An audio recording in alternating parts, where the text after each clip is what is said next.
short for Acts of the Apostles. This is the first book that comes after the 4 Gospels. And it's stories of some of the things that were happening to the disciples after Jesus' death and resurrection. So these were kind of the earliest stories of people coming together and sharing the story of Jesus and healing on his behalf. Now, if you just skip to chapter 4 and you just read this passage, which I'm going to read just a second, you might it might sound like, oh, everything is hunky-dory and things are going well and they're all working together.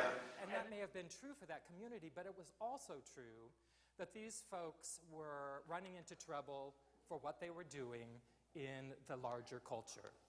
People were upset that they were healing people in Jesus' name, and some of the same things that happened to Jesus when he did these sorts of things were happening to these people.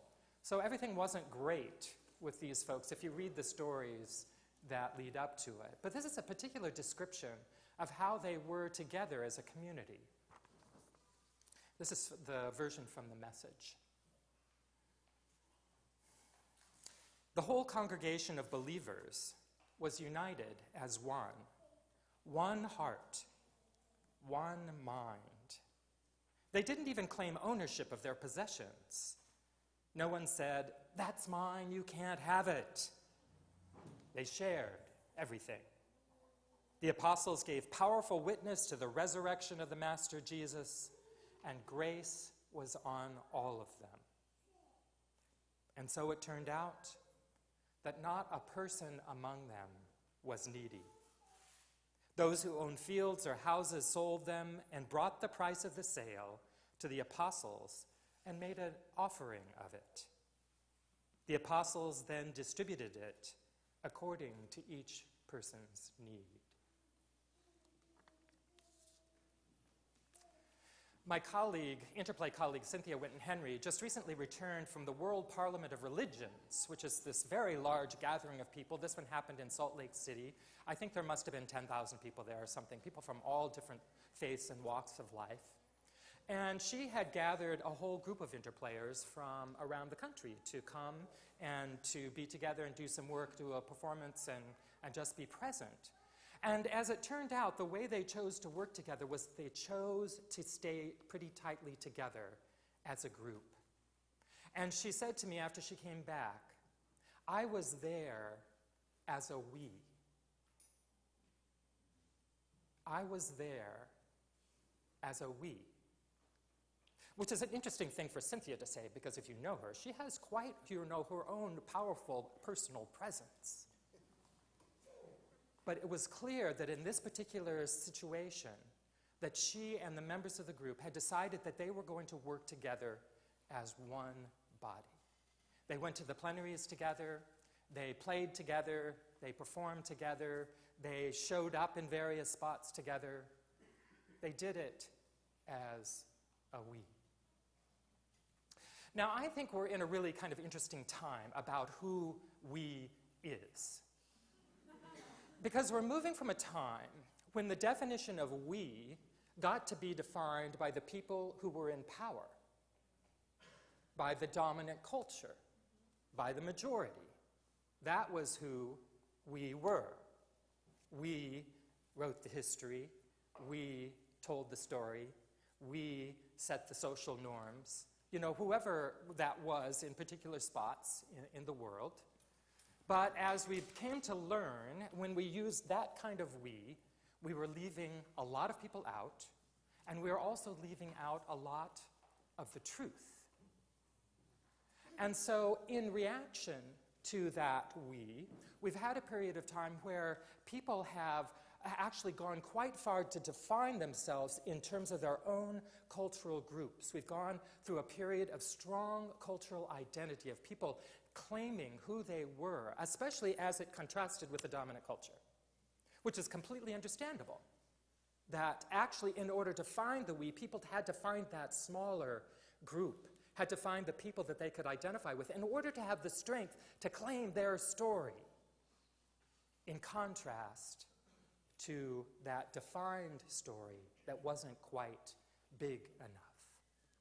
And I think perhaps we're still somewhat in that period of time, but we're also in a period of time where we're being invited to see even the bigger we. We're invited to see the we as crossing all kinds of boundaries of race, of class, of identity, of gender expression, of religious identity. You know, whatever that might be, that actually we're being invited to see ourselves as part of that larger we, which can be a challenge, but it's also full of possibility, and it's full of promise, and actually it can be quite a bit of fun to find out what is the rest of the truth, and how do we work together to hold that truth and to speak on its behalf.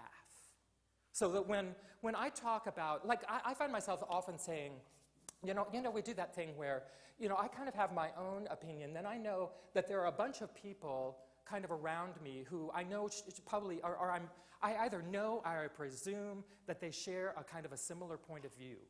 So I feel like I not only can talk for myself, but I also talk about a slightly larger body of people, but I'm not sure exactly who's in that group or how big it is. And so it's a kind of an interesting process, and I find myself often saying, well, you know, in my crowd or in my folks, and then right after that I say, and I'm not really sure who I'm talking about, but then I'll go on to describe what I think is a bigger reality in a particular community. So, for example, I think I could fairly safely say that this community, this larger community of First Church, has actually a strong commitment to environmental issues and climate change because of a kind of an accumulation of that articulation. And it's not that, you know, each one of you has said, I'm one of those, I'm one of those. But it's even that a small group within us are working quite intensely on that issue, and we are supporting that by including it in this larger we. So it's kind of an interesting process to figure out, you know, who the we is. And I'd like to just invite us to a couple of practices. Number one, we're going to be humble about this. So, you know how people talk about cultural competence? I've always been slightly suspicious of that term because I'm not sure how many of the cultures I'm supposed to be good at. I remember reading something in the Oakland Tribune where there are 116 different languages spoken in the Oakland schools. I didn't even know there were that many languages. But you know, if I'm going to be competent, that's asking a lot of me. Now, I can, however, practice cultural humility, which is easier to do because it just kind of says, well, you know, this is what my people have kind of done. This is kind of the way I was brought up. This is what I've learned from my own experience. And there might be other people around that, but I know it's not the only one. And I know that there are others who might have contrasting points of view. So we can claim our culture, but we can also be humble about it. But right alongside that, I want us to practice being bold about the we. Like, I'm going to invite us just to think, you know, rather than thinking, oh, you know, I can't because, you know, in kind of the culture conversation, it's kind of like this and I don't know. I just want to kind of invite us to just open up that circle and to recognize, even if you just took all the cultural information that was directly in this room or in the combination of all the people who go to First Church, that there would be a huge amount of variety of experience, and that we can claim that as part of the we. If everyone is my brother or sister or sibling, I'm not sure where else I'm supposed to draw the lines. So I just kind of assume that circle it's so big that it comes around and meets itself until it's just kind of holding everything. It's a big task, but I think that we can do this. And I think that actually being part of a church like this is a cultural practice of being we. That we come together and we try to be of one heart and one mind. And because we're kind of, you know, we, We're kind of, again, we're kind of the cultural, intellectual, heady sorts of people. Some of us, a bunch of us, a lot of us. The idea that we might be of one mind, that's like crazy.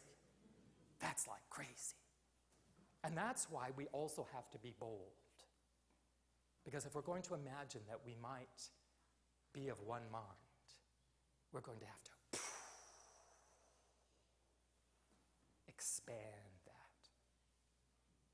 One heart, that seems like an easier thing to do. And I just think of the times that we've gathered together and we've spoken of people in this circle, and you can just see and feel our hearts beating with the same care and concern and compassion. I think we can be of one heart and one mind, even when we're disagreeing, that those two things aren't mutually exclusive. I started to think about this process of pledging. And mostly when I read this passage, and I've read it a lot, and every time I read it I think, oh, we are not being, socialist enough. Or whatever, however you would describe that idea that we're going to bring all of our possessions and all that we own and put it together. Like I read this and I always feel like, oh, I don't do that. And I'm not sure I want to. That's a true confession. But then I started to think about it, and I think this process of pledging is pretty close to that. Do you know what we're doing? We're pooling our resources. We're bringing everything together so that no one is needy. This is something that we can claim. We bring our resources together so that no one will be needy. It may not be playing out exactly like it's described here, but isn't that our purpose? That we bring our resources together so that no one will be needy, and when they are needy, their needs can be addressed. That's a powerful thing. And it doesn't really stop at the borders of our community. We pool our resources not just so the people gathered in this room might get something out of it, which we do. You could look at your pledge as fee for service. Don't know how that idea goes by, but you could look at it that way. But it doesn't end at the boundaries of this community. That the resources that we're combining are also for a larger vision. That not only by how we go out into the world, because of being part of this community, how we're different in the world, but also because a lot of our activity is outward focused, trying to address the larger issues. So we pool the resources so that no one will be needy, and it doesn't even stop at the edge. It goes out beyond the circle. That seems very noble to me. And I want us to claim that. That is actually a practice of we. And not just the we that's gathered here in this room right now, but the we that includes this entire community, the we that includes the community outside our doors, the whole world, the people who have come before us. That is part of the we. The people who will come after us. It's not even constrained by time, this we that I'm talking about. We come together because we need to, and our needs are met, and hopefully the needs of others are met, so that no one is needy.